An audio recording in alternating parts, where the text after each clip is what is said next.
Good morning, good evening, and I forgot what other traditional greetings there are, wherever you are in the world. Welcome to the TK show. Uh, the plan is to say this is the first TK show of the seventh administration, but we're still in murky waters, and our guest is Mr. Justice Malala. Justice, are we going into the seventh administration, or where are we? And welcome. Thank you, TK. It's lovely to be with you. Thank you for asking me. You're absolutely right. It's been I mean, first of all, I know we all get worried and we talk about it's murky, the word you used, and it's a great word. It's murky, it's uncertain, it's fragile, it looks brittle, and one day your hopes are up and one day your hopes are down. But, it's worth looking back and saying you and I were working together, commenting, analyzing some of this stuff.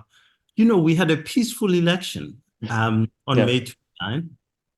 We had a credible election, despite what some may say. We had an institution, the IEC, that has been, in my view, under immense pressure, had many, many problems, but actually stood up and made me proud. Certainly, as a South African,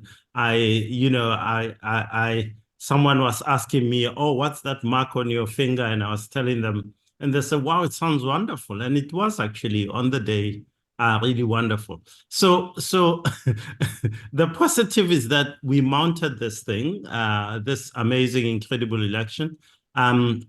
We didn't do so well in turning up for it. And you've made the point so many times, TK, about turnout and how turnout could have been so much better, and how 41 million of us were eligible to vote, only 27.5 million registered, and only 58% turned up on the day of that figure. So it's very worrying.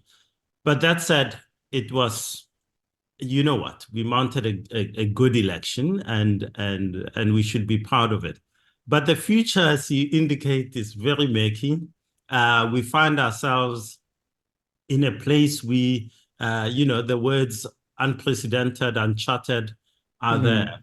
But also it's worth stopping and say, India, the world's biggest democracy, has just had an election, same time as us. And they have a coalition agreement, coalition government after Modi struck a deal with smaller parties. The Europeans are going into all kinds of coalition governments. Many other jurisdictions are going through the same thing. On our continent, Rwanda is going into an election next month. They won't have a coalition there. That's a prediction already firm. Huh? It's very firm. But with us, so it's murky, and yet at the same time, this is the world we live in, and we have to begin to grapple with the fact that actually this is the new normal, and we're going to have to make it work. So with all the problems that face us, TK, it's scary and exciting. It's brittle and yet possible that we could remake our democracy and build something new that is based on different kinds of problem solving, but it will be our leaders and us, I think, civil society, to build this new world that we're entering. No, thanks for that. And I think you actually just summarized it quite nicely in terms of how we are. But where I wanted to start with you is I remember from the last discussion, you gave us some insights into when you were a reporter back in the day, and I think you in covering the Chris Hani event, because I think that really was quite edged, and it was also linked to your book. And I wanted to ask, because I think it is a question of an age, so that those that are listening can understand how monumental it is. You saw the ushering in of the then ANC of President Nelson Mandela. You ran for President Thabo Mbeki. You ran for President Jacob Zuma. You ran for the first official term of President Ramaphosa.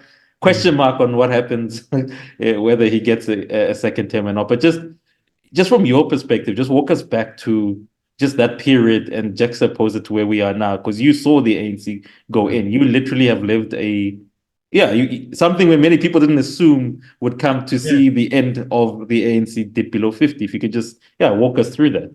No, it's actually quite an exciting, and thank you. That question is great. TK, first of all, I was a young person. I was born in the 70s, and so the unbanning of the ANC, the release of Nelson Mandela and Walter Sisulu, Ray Mhlaba, all the Rivonia trialists, the return of the exiles, it was an extremely, extremely exciting and hopeful time. The period from 1989, when the first batch of Robben Island prisoners came back, I can't tell you, I mean, for me, at the personal level, just forget the personal, the political. The personal was just, for years and years, the future was closed and dark and pessimistic. And I'm lucky enough to have lived in that period when, as a young person, it was, wow, it's possible. It's possible for change to happen, and to have seen change happen in the 1980s through the sheer movement of civil society. I mean, Desmond Tutu was my hero. Frank Chikane was my hero. All these people who stood up on a moral, ethical a platform and said, this is not how humanity works. NGOs, trade unions, COSATU was a glorious, glorious organization. And they all stood up and said, as a worker, as a woman, as a young person, all standing up and saying it's got to stop. And so to see it actually end and believe that history is something that you can shape, that I have agency to do these things, was a wonderful and amazing thing for someone who liked writing like me. To see journalists like Zwelakhe Sisulu, who was editor of the New Nation, Anton Haber, and Erwin Manoem at the Weekly Mail, which became the Mail and Guardian. These were journalists who used words to really go at the apartheid government, and you could see it crumbling. So the early 90s were a hugely hopeful time. And yet it was a very dangerous time. So to answer your question about juxtaposing the two between now and then, with that hope was also fear that we can't do this, can we make the jump from apartheid to a full democracy? And part of it was the danger inherent in the system at the time. With the sponsorship of apartheid security forces, the Inkatha Freedom Party was arming itself. The 1980s had been essentially seen a war between the UDF, United Democratic Front, which was the ANC essentially in the country, and the Inkatha Freedom Party in KwaZulu-Natal. And it was bloody, and it was horrific. Thousands of people were dying every year. In 1990, when Nelson Mandela came out of prison, in just that year alone, there were 4,000 people killed in KwaZulu-Natal in violence. In 1991, the same number of people. And so I just want to say, we've just had an election in which not a single person died or was actually beaten up, or if there were reports, they were so isolated they didn't even, you didn't see them on the radar. In 1993, 4,000 people died in political violence in South Africa. So even 10 days before the election of 1994, there was so much violence going on that many of us thought, can we actually achieve this thing? The election was on the 27th of April. Mangosuthu Buthelezi was still saying, I'm not taking the IFP into the election, I think by the 20th, with just 7 days to go. And it was through the mediation of someone called Washington the Kenyan Or the mediator. academic, yeah. Um, that finally he came through, and people forget that the ballot paper for 1994 actually had to be a sticker with the IFP had to be put at the bottom so that IFP voters could then vote for their party because it wasn't on the printed ballot. So to make the contrast, 1994 was a very uncertain, very dangerous time. And so when we talk about, TK, you speak to a lot of people about risk and the risk inherent in the system right now. And when you talk about Mbeki and uncharted waters, people are saying, how risky is that? How can we succeed? But if you compare it to that time, I mean, it feels like, wow, we are at the dinner party here. It was just so fraught with risk, and so many people were afraid that we wouldn't make it, that would plunge into war, essentially. But April 27 happened. People turned up on the day, voted. There was violence. But immediately afterwards, the government of national unity Mandela was inaugurated on the 10th of May, 1994, just a few days later. And the GNU, the government of national unity of the time, held for 2 years. So it was, let me put it this way. We've walked down this road before, and it's worth thinking about the risk and the fear of that time and see that actually it's possible to build something in this time that can be lasting, that can be meaningful, that can be transformative for our country and for our people, given what we went through and what we achieved and survived at that time. So the history, the lessons from that particular bit of history and time are profound, and I think they caution us to be careful about despairing about this moment, because this moment, with all its dangers, if you contrast and if you contrast it with that time, it shows you the possibility for this moment. It's a different set of circumstances, but if we could beat that, I don't know if I don't know why we would be so unable to reach a new conclusion and a new agreement, if you will, about the way forward in this time. No, thanks for that. And I think it's important that I think that part gets told, because you correct me if you think I'm wrong, but speaking to a lot of I think journalists and also institutions, and I think you touched on that word, government of national unity. I always say, for some reason, for a country that has so much history, even before colonialism, we're very poor at documenting and understanding history. If there's one thing I always say I do enjoy about Western Europe and even the Asians, is the ability to contrast and understand moments in time. And just like, I call it a careless use of the word government of national unity, because you've actually just framed why you needed to have a government of national unity.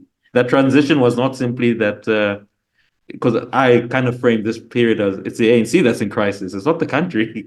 The country has made a decision. Yeah. Whether it's right or wrong, the country will see forward. But we're not in where you were asking me, just for those that weren't privy to our previous discussion, were asking why I'm so happy. I'm like, but why should the onus on the ANC's chaos be on us as a citizen? We've been living through the ANC's chaos. And just that point, if you could maybe just touch on that, this rush for sometimes for South Africans to look for safety in misunderstanding history, because people are running to this idea, which, I mean, look, the ANC they are smart in what they do sometimes, running to the wording of government of national unity to almost get people fuzzy and warm, but not explaining what you've just said, that this was a context of violence. I remember in the previous interview, you said if you had to calculate how many people died, this it was not a joke. This was a proper tantamount to a civil war.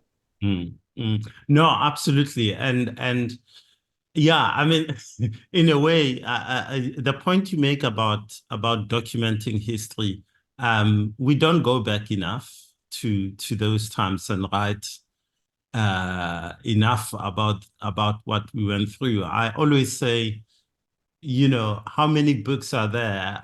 The Europeans have just commemorated D-Day from World War II, and you know, it's 70, 80 years later, and it's still a massive look back at history. The number of books that have come out just this year about the Second World War, and every minute detail of it is extraordinary. And we don't do enough of that. We don't do enough of looking back and scratching and saying what was behind the surface of what we did here. I proposed to someone that they go and sit with Cyril Ramaphosa every day for 2 hours and say, how was your day? And what did you do?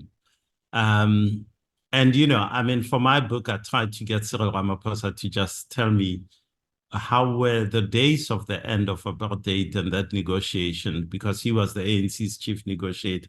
It is the tragedy of our politics and of our documentation of history that our politicians are so poor at communicating.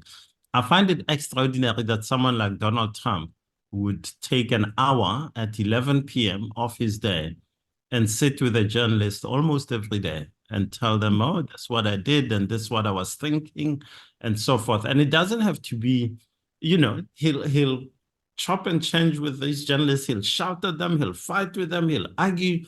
But what comes out of that, if you look at the book like Fear by Bob Woodward, is a rich, sometimes partisan history of the minutiae of being the leader of this country that's falling apart, where democracy is challenged, where the person himself is challenging and sometimes trying to destroy democracy. But you get the history, and I think I wish our leaders did more of that. You know, we see books coming out where it's just, I did this, but if we had more, it would be wonderful. The idea of a government of national unity then was so necessary. We came from, you know, as you say, colonialism, then apartheid proper for 46 years, then this negotiated settlement, because, you know, from 1986 with kind of stop and starts through the 90s, there'd been negotiations with stops and starts and massacres, Sebokeng massacre. I mean, in fact, the whole of the Vaal was just Witwatersrand, Sebokeng, so many places were just, they were bloody, they were violent. On average, people would be killed overnight, every night. You know, 20 people killed in one go, 30 people. That it was terrible. It was a terrible time, but we don't stop enough and think about it and commemorate enough. So South Africa needed to come together of sorts, and it did for a while. And then it morphed and came together in other ways. Some of them not genuine, some of them open to criticism. But essentially, the moment had moved on from apartheid to a new democratic animal with a lot of its own problems, with a lot of its own failures. But we kept it together for 30 years. And what we're getting into,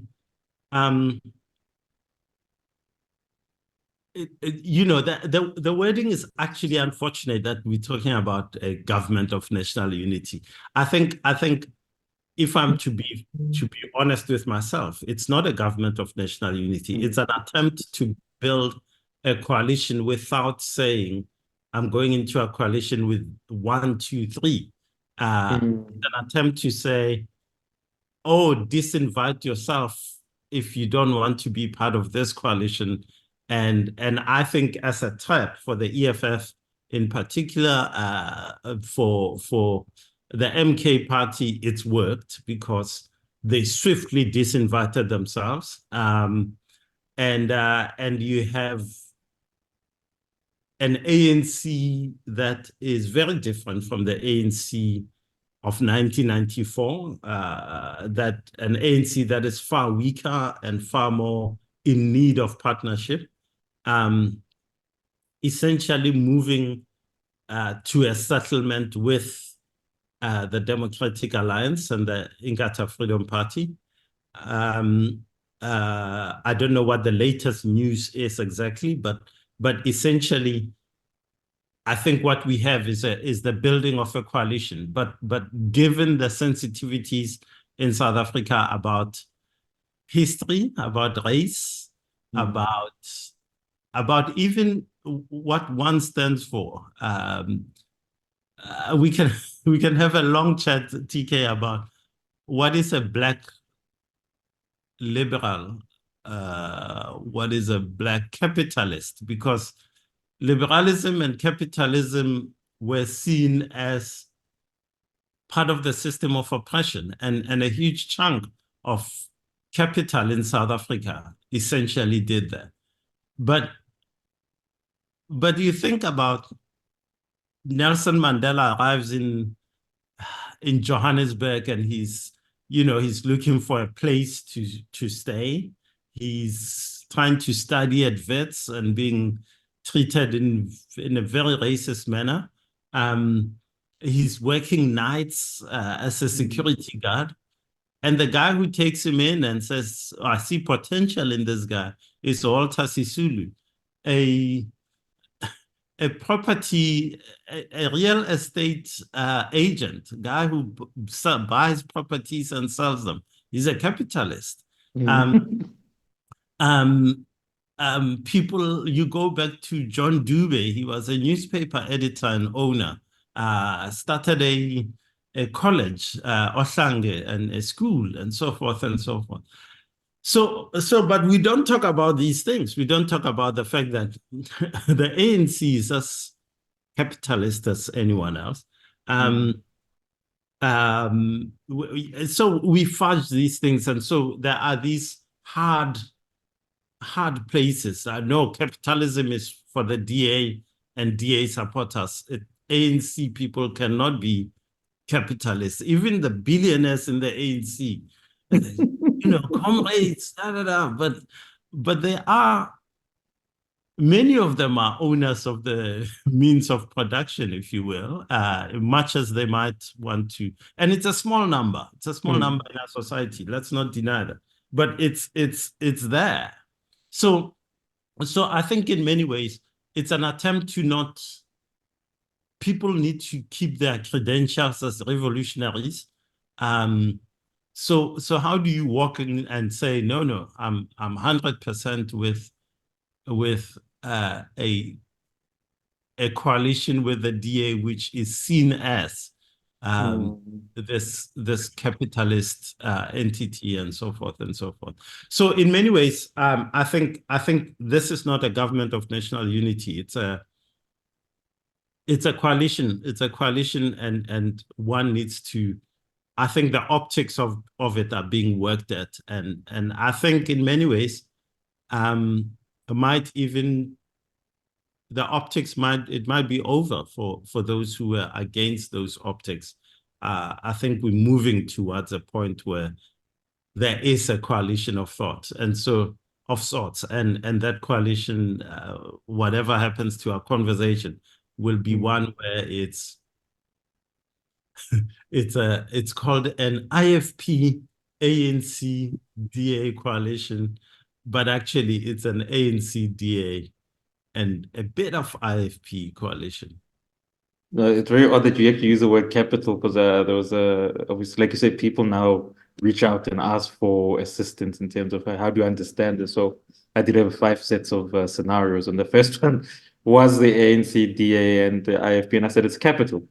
Because I think having worked for I think a few firms, one of the misconceptions even about a party like the IFP is that the IFP it's quite an elite. It's an elite from a, let's say, our traditional past, and Mm, people sort of miss that, and the elite from a traditional past and land owning, royalty, mm. and there isn't a, like I always say, look, people want the good life. South Africans want a good life. I've yet to meet a South African who fully, even from the SACP, who fully embraces socialism and lives in a socialist way. South Yeah, Africans are very much open, but like you say, it's the association of history and mm, what it means. I mean, I think the most popular term is white monopoly capital. yes. Yeah. Yeah, so you're right. No, Yeah. absolutely, absolutely. I mean, it's such an amazing point that you make, TK. If you think about Pixley Kaisakase, comes back from Oxford University, practices as a lawyer. Um, his greatest work in the 1910s was going to uh, gathering all the land owning Black people who were affected by or were about to be affected by the 1913 Land Acts. And he goes to see the Queen in England and petitions her and says, "We want this cannot be, this cannot happen. You've got to protect us. Mm. We are we are the elite. We own Mm. this land." So in many ways, that history of the ANC and the history of that Black elite, of landowners, of property owners, of business people, of traders, and so forth, is sort of, we deny it. We deny we deny the Richard Maponyas of this world. We deny that, there are many, many entrepreneurs who were in the ANC, who still are in the ANC. Um, and the IFP has those traditions as well. Mangosuthu Buthelezi and many of the IFP leadership were essentially the elite of a traditional base in KwaZulu. Um, but the ANC also needs to, in many ways, acknowledge, if where I grew up in the former Witwatersrand in the northwest, Mm. this was a homeland, Bantustan, that was very much all about capitalism will work here, and it had a whole bunch of associations from all over the world, and these were Black people who migrated to the ANC in 1994 or were always waiting for the ANC, but they still want some of they're like Herman Mashaba. They want, bring back the Babalegi industrial complex, Yeah. bring back the manufacturing areas that used to thrive, where Herman Mashaba started Black Like Me in Garangua and so forth and so forth. Um, so in a way, there is a lot of noise about no, how can the ANC go in with this capitalist, da, da, da. But in many ways, the ANC is and has been over the past 30 years um, as capitalist as anyone, really. It's very, the ANC will say, "Oh, we brought on minimum wage," but a minimum wage exists in many, many, certainly in the United States, other parts of the Mm. world. It's no longer a socialist concept. Even when the DA says, "Oh, you do away with the minimum wage," quite frankly, I don't think the minimum wage isn't what you should want, or a firm should be paying its workers. It's so little. It would be a mockery if it were to be scrapped at all, quite frankly. Yeah, and I think as you're speaking, coming from the region you speak about, I always remember now the late Resem Mutonyan, who a NAFCOC founder. And I mean, he's always one of those individuals who, it shows you that I always say this enterprise and the ability to want to make capital is not a racial thing, it's a human thing. And Absolutely. now you're right in saying, look, how the fallout of what capital does, I think that's where the state is supposed to have some foresight. But would you then say, because I think that's where we're probably moving towards, because I think many people do lament where we are, but I also look at it as opportunities, almost like a reset. Because surely, if we've learned a lot, I'd hope we've learned a lot in the 30 in the 30 years. We've learned that look, not all leadership is made equal. That just because somebody has the regalia of an ANC, PAC, doesn't necessarily mean that they're embodiment of Sobukwe or even Mandela. So do you think that maybe this is a reset for the younger generation to be able to say, listen, it's a reset. It is what you make of it. Our ambitions and our hopes. Because I always say it cannot be like back then, because it was, and I like the way it was a moment in time. So the question is this a reset? And what does this reset also look like from the vantage point of you being over the seas for many people? Because I was also speaking to a lot of foreign journalists. The shock of the ANC falling, it's almost as though it was like they have been living here themselves. It's a shock even to them that this party, this great liberation movement, can fall. Yeah. I'm scared of the reset. I think that there's a reset, but it's also a reset that I have a lot of trepidation about it. And I'll tell you why. I worry that just as there are these amazing, positive and hopeful green shoots, I'll tell you, I'll be quite frank with you. In this election, I've been very impressed by some of the new players, and in particular, the people in Rise Mzansi. I've found them really serious about grappling with the problems that we have. I found them reflective about where we are and how we enter and grapple with the next 10, 20, 30 years. In many ways, I find the last time we were serious about what we do is when, funny enough, under the Jacob Zuma administration, Trevor Manuel was given a job as chairman of the National Planning Commission, and we invited the best, the TK Pooes of the world, and said, let's sit down and reset our goals and where we want to be in 10, 20, 30 years, 40 years, 50 years.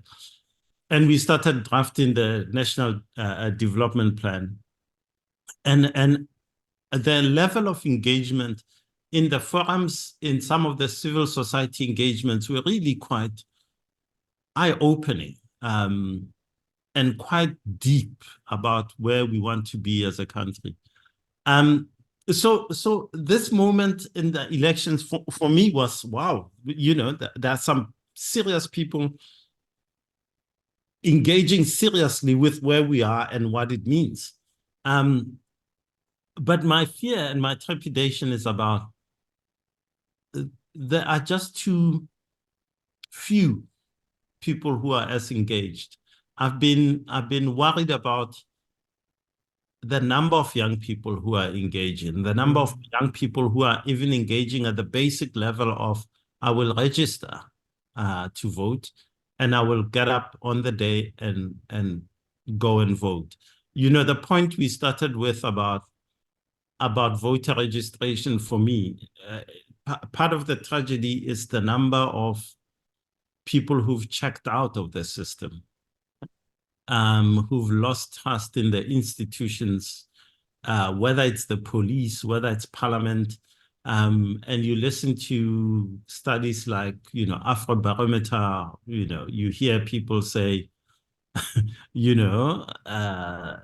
politicians, they are all just thieves. The police, they all just take bribes. So much disillusionment with the system and the impulse to then engage or change that system.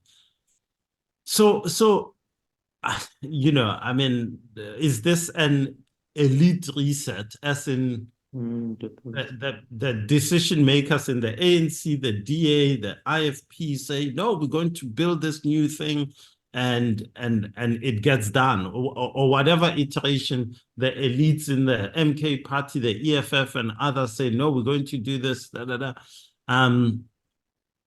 it's an opportunity to reset, to say 30 years, this is how far we've gone. It's very disappointing how far we've gone. Can we go, how do we move further? How do we move the next 10 years? How do we make change more meaningful for poor people, for young people? If we have an elite pact, and it's possible, if we have an elite pact in the next few days, and it leaves as many people behind as it has left in the last 30 years, then we have a problem. We haven't solved, so this coalition hasn't solved the problem. And this moment of South Africans saying, I am walking away from the ANC, you guys need to sort it out. Because I think there is a message here in this election result that says, sort it out and make it work. So if we don't, it's an indictment on us. Unemployment, youth unemployment in the 60% range.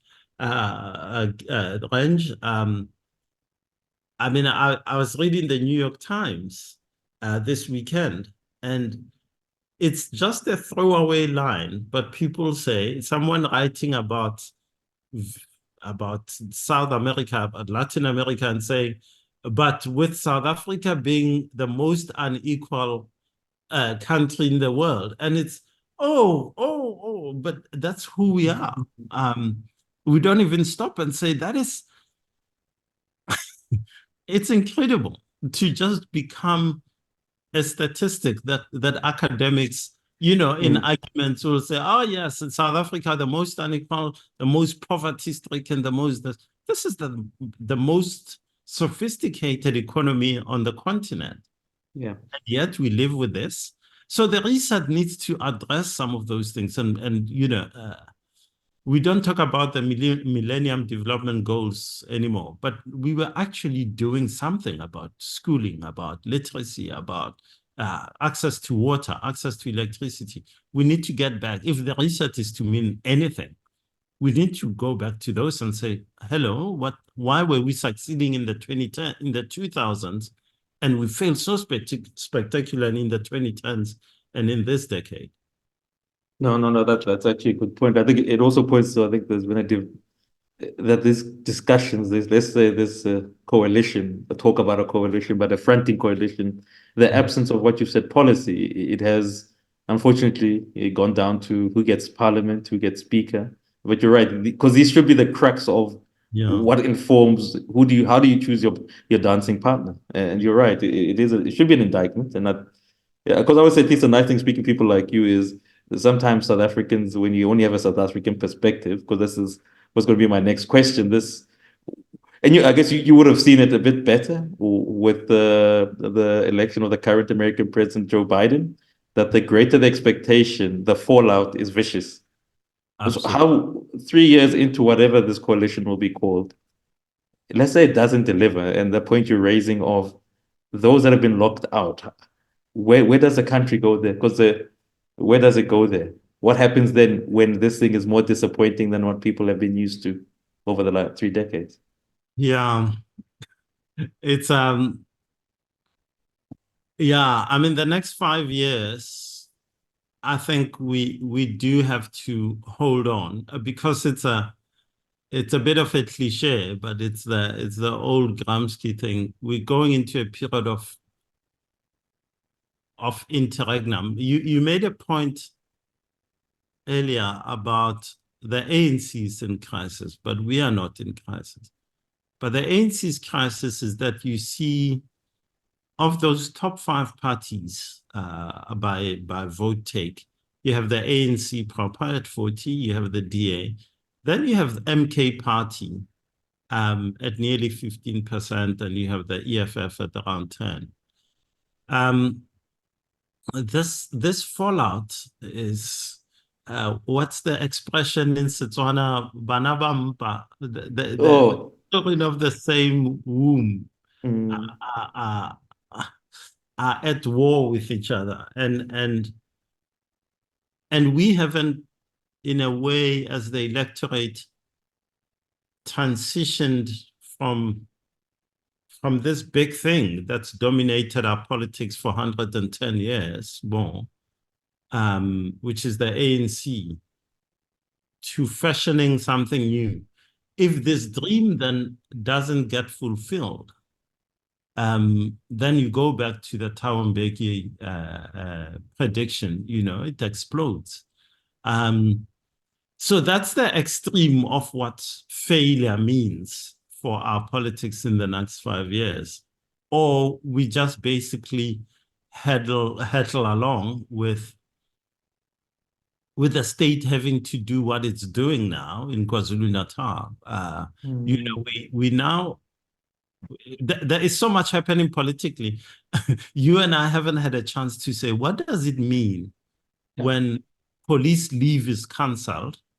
300 police officers are called in to keep the peace, and then an extra 400 is called in to keep the peace, and troops are on standby in KwaZulu-Natal. It is possible to say South Africa will blow up if we don't solve these problems, but it's also possible for us to be in that terrible middling place where the authorities, our leaders, are calling in the army, and we live in a semi kind of police state, if you will, where we are always on the lookout. And so as a young person going out to look for work, there is a cop and a soldier, and a Casper or Nyala patrolling your neighborhood because we have to keep you peaceful. We have to keep you down. So in many ways, we think of the extreme as in, there'll be riots and so forth. But there is this other place which is a terrible place, where you're living in a state of poverty, of despair, of poor education, low expectations, and it's also a police state of sorts. And in that state, you're continuing, and it looks peaceful, but it's actually a terrible place, because terrible things happen in those kinds of situations. The police become corrupt. The state becomes absolutely corrupt. The school principal and the school governing body says, no, TK, you're a teacher, but if you want the job, you've got all the qualifications, you've got to sleep with me, or you've got to do this. So it's not a blown up state, but it's a corrupt place to be in. And we might not go to that extreme, but the fear would be that we just go, we're going along. We in the boiling water, but we're not jumping out, but we're not burning just yet, but it's terrible. It's a terrible place. So in many ways, KwaZulu-Natal worries me that's where, in security terms, it's where it's headed. And it shouldn't be that way, because, you think about people doing business there, people, building a shopping center. It's already accepted that 30% will go to the construction mafia, and so much will go to this. So there isn't a business person, let's say in construction for sure, who can claim in KwaZulu-Natal. They might say, I didn't pay a bribe, but they'll say, I gave the security tender to the local strongman, and I gave the labor work to TK, the local councillor, and so forth. So you're already playing payola here and there and there. But it looks fine, because if you go to King Shaka and you drive out to Mhlanga, you go on that spaghetti highway and it looks, gorgeous. it looks great. But how did it happen? A lot of money was paid to people who only have the threat of death and muscle to make these things work. So it's not always the extreme case of a blow up as we saw in July 2021. It's the acceptance of what the acceptance of a failed state almost, and it just becomes normalized. Yeah, I think as you're speaking, it reminds me that I think one of my favorite jazz artists, Winston Mankukungozi, his song, he speaks about the bellowing of the cow. It's that it just bellows. It's not extreme when once you've killed it. It's just it's a long death. It's a long death. Yes. Yeah, Yeah. Kalankom. I think that was the album from Winston Yeah. Mankukungozi. Yeah. So you're right. It's worse, in fact, than something which just erupts from nowhere. Yeah, in many ways, because it's just terrible, and Yeah, and then I guess there used to be a feature on your show, which was the loser and the winner of the week. Yeah, that shows we've been watching you a long time. And look, where do you put a figure like, because we cannot ignore him, and you know who I am speaking about. There's a colleague of mine, Matlala Setloragile, actually wrote a brilliant article which says there was a man who once declared that the ANC will rule until Jesus comes. So he makes the argument that he was actually self-prophesying that he is the reborn Messiah who has come. He's come full circle, President Jacob Zuma, to end the ANC as he had prophesied. I don't think that's what he was thinking about, but I thought it's a great, Jacob Zuma, and especially Zulu language is great. That it speaks about illusions. African languages, especially Zulu, is very big on the illusions and images, being a film fiction. Where do you put him? Because I understand that we have people like President Donald Trump, we have Prime Minister Boris Johnson, Mahendra Modi. Where does how do you explain President Jacob Zuma to a foreign audience? But in many ways, he's part of that global movement, isn't he? Excuse me. I was very interested to see that Sergei Lavrov, the foreign minister of Russia, was in South Africa a few days ago, meeting with our foreign minister and other government officials and so forth. But you think about Vladimir Putin and how idolized he is by not just former President Jacob Zuma himself, but his daughter, who tweets and posts all kinds of messages about Vladimir Putin. But the image of this indestructible strong man is very much that. But also this indestructible strong man who talks about they're trying to kill me. Think about the number of times that Jacob Zuma has claimed that people are trying to kill him.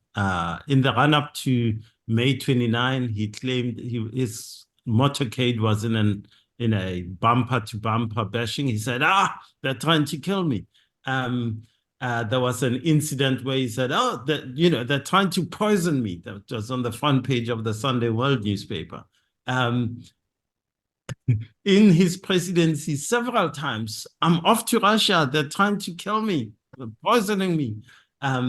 During his presidency, one of his wives was kept by our Secret Service in detention, illegal detention, by the way, because she's trying to poison him and she's being paid by forces.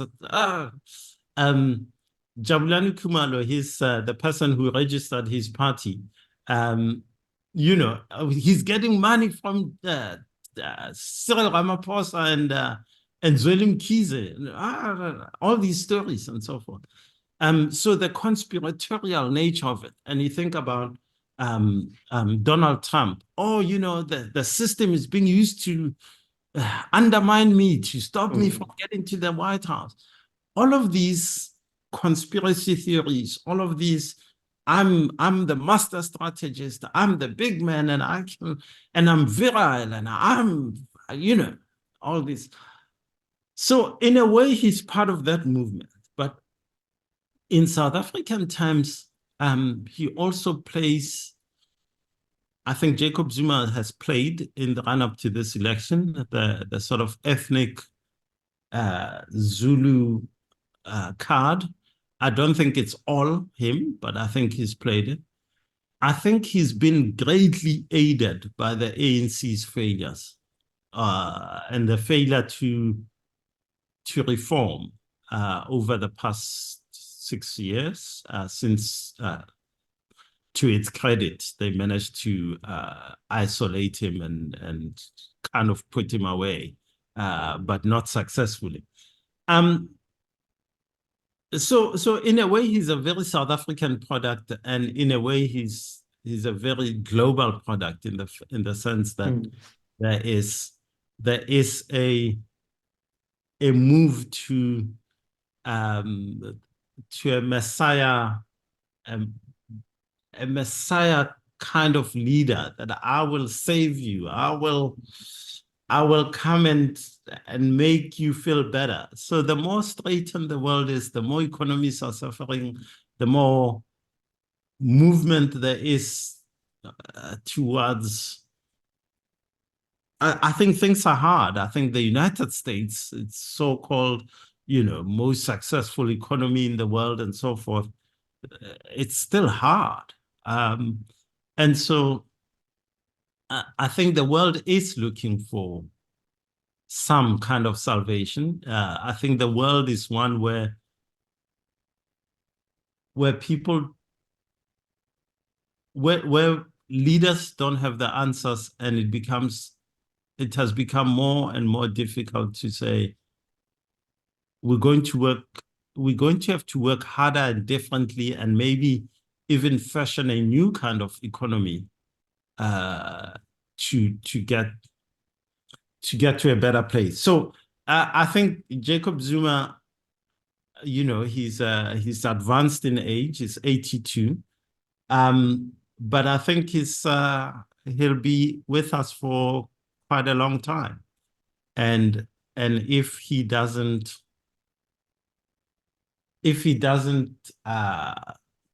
suffer from his many maladies, because, as you know, TK, he was at death's door, and he was suffering from a terminal illness when he was released from prison in 2021. I just want to say, then Jacob Zuma may very well become a bigger player in our politics. However, if Jacob Zuma is not in the picture, the MK party will not succeed much. And in my view, the MK party will implode with his departure. But if Jacob Zuma is around 2 years, 3 years, the ANC has given him a get out of jail card, literally. And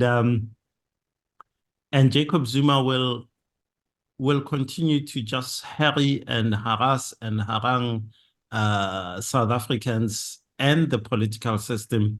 He will use the law. He will use the Stalingrad tactics at every level, as he is at the moment, with whether challenging the IEC about the credibility of the elections without any proof, by the way, as he's challenging the Constitutional Court to stop the first sitting of the House of Parliament. He'll continue in pretty much the same vein. Along these lines, and he continues to be successful, I would say Jacob Zuma will probably get even more votes in 2029 because he is scratching scabs in South Africa, and he's prepared to scratch scabs that he can't solve, but that he knows are useful. I expect Jacob Zuma to take up the mantra of the illegal foreigners are responsible for all our troubles, and to beat the drum harder and louder over the next few years. And that has been successful for Gayton McKenzie and the PA. Some of the first people Jacob Zuma was talking to when he got out of prison in 2021 were people who are part of that movement. And I think you will see that kind of populism come through. So we are not done with Jacob Zuma, and certainly he is not done with us. He is coming for us. No, I think as we head towards closure, just two questions. I think one maybe is just a follow-up from, I think, the analysis of President Jacob Zuma. And it's one which, look, looking, like I said, looking at history, that's, and I know I always say this to people who are either in the media or the legal field, because it's a question which I think requires some, it's not a nice question, but it's one where we have to really think, is there any situation, or let's say any scenario where you can actually sit down with the former president and say, listen, how much? What do you want to exit? Do you think it's an unreasonable? Because I always think of it like from a perspective of policy. Policy is about options, and sometimes, and I always say, look, if South Africans, we could make a deal in 1994 with the people who had done really crimes against humanity as defined by the United Nations. Is there not a scenario where, for the betterment of the polity and for South Africa to grow and also move past either the era of President Jacob Zuma or even the ANC, is there any scenario where you have to sit down with him and say, Ubaba, what would it take for you to, like, retire with grace? And is there such a thing, or am I out of context when I say that? Jacob Zuma was asked to step down by President Thabo Mbeki in June 2005, when Jacob Zuma's friend and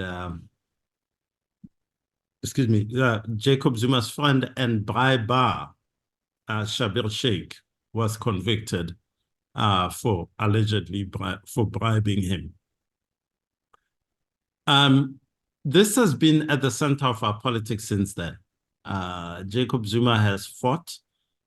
And when I look back on it, Jacob Zuma has been fighting that battle since then. He fought in the ANC so he could become president, so he could make that deal with himself and make those charges go away. He got rid of the NP, of the Scorpions. He got rid of the head of the NPA. He for 9 years, he fought that battle. And yet the law kept on coming back for him. Jacob Zuma is probably the only person that we've pursued so enthusiastically and so relentlessly since in the arms deal saga. No one else has been pursued in this manner. So yeah. I think we've now got to a stage, and we did do a deal with him, by the way. He got out of jail in 2021. We said he's got a terminal illness. He is so energetic on the campaign. He is not terminal, that man. Last year, we released 10,000 convicted criminals so that he could be one of them. That was another deal done with him. The South African state hasn't done the deal that says we will stop pursuing you. But we are at a dangerous moment, TK, when we are thinking maybe we should do a deal. And maybe it speaks to how dangerous this moment is. Because Jacob Zuma, as I said, is coming for us. And can we take more of Jacob Zuma? Because he's doing everything he is Samson, and the pillars of our democracy, of our institutions. I mean, Jacob Zuma told us back in December and January that I'm going for the IEC. And today the IEC is straining because Jacob Zuma says you're corrupt, you stole the election, I got a 2/3 majority.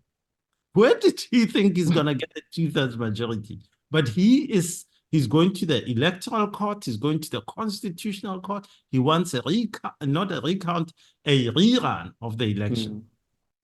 He will take us down. He will not stop until we stop.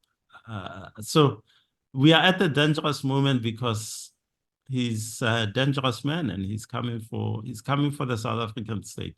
It's not just about Cyril Ramaphosa or the ANC. He will destroy it because he doesn't want that trial to even begin. Should we be pleading? Maybe we should be standing by the rule of law. But when the rule of law is going after one man, where are all these other corrupt people in that arms deal? It's worth asking that. And perhaps understanding his anger and his understanding him through that lens and that prism. No, I think that's a wrap. You can tell that's why you're a good author. You can wrap things up very nicely. I don't know. Yeah, but I think with the last 2 minutes, so it's the date is 12th. We've got a public youth day, the Youth Day massacre. We commemorate it. A public holiday on the 17th. On the 18th, in theory, we have a new government. There's new shiny ministers, shiny committee chairperson, positions we've never heard of or seem to be important because we've been living under the ANC governorship, and it's always become a moot point. 3 things. You want this government to say, listen, look at, if you, understanding that, look, you're not going to fix everything in 5 years, because I think sometimes the reality of a 5-year term needs to be dawned on people that it's not enough. But 3 things which you're saying, look, if you were to advise from the seas, stick to these 3 things to see you through for the 5 years. And I think that'll just lead us towards closure, Mr. Malala. These 3 things which you say, look, if you at least you stick to these things, we've got a hope of a better 2029 and beyond. I liked what you said about the point you made earlier about, is this a reset and can we see it? We've got 5 years, so maybe we should do some of the things that we said we would do 10 years ago in the National Development Plan. So say, what do I need to do to get mass employment going? And we have an opportunity. We have Ibrahim Patel, a trade in industry, leaving. He was a doctrinaire. He came from a SACP background and trade union background, and maybe he was holding up some of these things. Say, I'm going to loosen up some of the rules and laws that we need to loosen up to attract humongous amounts of manufacturing, of industry to come to South Africa and make cars and make all sorts in South Africa. Not just kind of, I'll keep it going at Roslyn and in Mamelodi, but just proper investment to flow in. So set that goal that 64% youth unemployment is unacceptable. 32% unemployment, general unemployment is unacceptable. And say, I'm just going to give people jobs. So liberalize, do all the things that need to be done to get these jobs going, to get it from 32% to 22%. It would be amazing. It would be, I don't know if you can get to 22% in 5 years, but set that as a goal and say, I can get there. Start thinking very seriously about how do I get schools to do way better than they've been doing, because there is a comment on our schooling system, and that comment is that go to every single one of our new MPs and of our outgoing MPs and say, where do your kids go to school?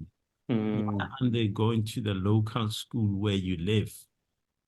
Why is it we are running after private education providers? Why is it we're running?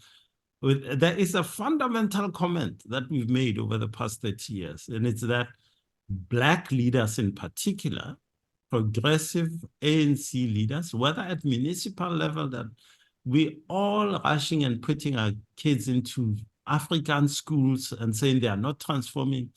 What happened to my school, Khomba Primary School? It was a school of act. It produced me, so it must be. But that school should be. It's been going since I was a child. It should be a center of excellence, helped by the government to keep the great teachers, the facilities, and so forth and so forth. So the local councillor in my mother's village, where she still lives, where she voted at Khomba Primary School, should be saying, my child must be in that school because that child produced 1, 2, 3, and and so forth and so forth. But we still have a situation in that village where matric students fail.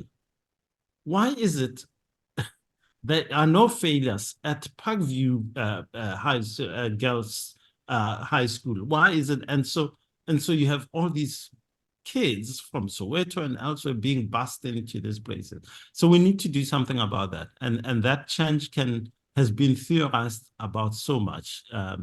People like Mark Haywood, people like Section 27 and all these NGOs have made the point again and again and again. We need to get that going. If we don't, then our future is really looking terrible in that sense. Those are two. I'm not sure about my third I think the third one, owing to time, you will owe us. We'll leave it as you will owe us a third one when we do meet up again. And because I was also I was tempted that I think there's a meme that goes around South Africa that when the results of the ANC election came through, that it was 40%. Angie Motshekga was the only one jumping up and down, and colleagues had to say, no, Minister, this is the real 50 is the real mark, yeah, not 40%. But it's not my joke. It's not me, Minister Motshekga. It's not me. I just heard it. You know how people are, South Africans are. It speaks to everything we've been talking about. Absolutely. Yeah. No, Mr. Justice Malala, thank you so much for your time. And I know we also have an event to rush off to, which also has educational connotations. Thank you so much for your time as always. And yeah, just to, I think, like you said, to breathe a bit post the election, to take it in a bit before we go into other things, because I'm sure there'll be a new spinning of a new dawn somewhere else. And I think it's always important to have conversations where we can actually reflect what just happened. So thank you so much, TK. It's always lovely to chat to you. I think I learned more from you than you learned from interviewing me, but it's been great. Thank you. No, you forced me to study. You are the interviewer. So yes, no. So thank you so much for your time. And yeah, to the audience, the TK show. The key takeaway, I think Justice really did put on the table is to say, look, let's be thoughtful about how we progress about this. Let's not make it about fanfare. It's going to be, if it's going to be a true reset, it needs to involve everybody. And I think I do like the term, like said, if it's only about a political elite, we're not going to get anywhere. And disaster can be slow and long, or we can really take a thoughtful process to say, how do we get out of this? It's not going to be a silver bullet. There are no Mandelas around the corner. And I think that's a key thing I always keep telling even industry, Mandela is not around the corner. This is going to be, we all have to get our hands dirty. And I thank you so much, Justice, for just allowing us to pick your mind about the situation. So thank you and goodbye. That's right, I'm wearing red. I did that very deliberately to try and capture your attention instead of my usual black. I did that because I've got quite important and very exciting, for me at least, announcement. And that is that our new book, Rescuing Our Republic, which has been written in conjunction with my friends and colleagues at Discourse ZA, is now out and about in bookstores across South Africa and available online for anyone else that is curious about South Africa. And as I've said before, as a futurist and a trained analyst and economist, I do think that South Africa is one of the clearest bellwethers as to where the weird Western world is headed. And as such, there's something you can learn from us at the bottom of Africa. We're ahead of quite a few of the trends that you're just wrapping your heads around. Anyway, this book is based on some of our most popular and most revealing, interesting, and important conversations that we've had over the last couple of years at Discourse ZA, which is a YouTube channel you should absolutely subscribe to. It's also available as a podcast if you're interested in anything to do with politics, philosophy, and economics. But the conversations in this particular book are focused on, as the title says, rescuing our republic, or more specifically, what civil society and individuals should be thinking about and doing and starting if they are interested in investing in a future for South Africa that we actually want to be a part of.